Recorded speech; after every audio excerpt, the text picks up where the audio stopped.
Seorang warga Yunani bernama Papargris Charalampos ditemukan hanyut di laut pada pukul 5 sore. Warga asing tersebut ditemukan kritis oleh nelayan setempat saat sedang melaut di sekitar 40 mil dari bibir pantai Gampung Bulukatembai, Kecamatan Dewantara, Kabupaten Aceh Utara. Korban berhasil dievakuasi pukul 9 malam dan langsung dibawa pihak tim SAR ke Rumah Sakit PT Arun Luxmawe untuk mendapatkan perawatan medis. Korban bekerja sebagai ABK di kapal supertanker asal Yunani. Awalnya kapal tersebut berlabuh di Singapura menuju ke Redondo, Provinsi California, Amerika.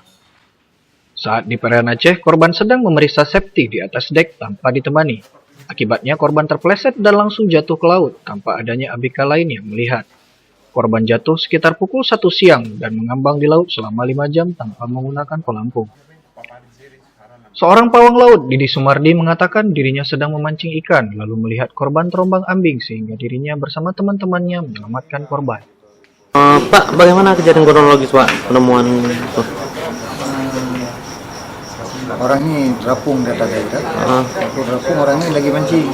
Waktu mancing orang ini lihat orang ini lagi hilang nampak lagi. Terus orang itu pergi ke arah yang tuan itu kan? Ya.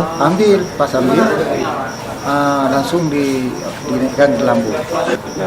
Jaraknya kira-kira berapa, Bang? 40 mil dari bibir pantai Desa Bukarban. Sekitar pukul berapa tuh? Di tempat sekitar jam 4:30.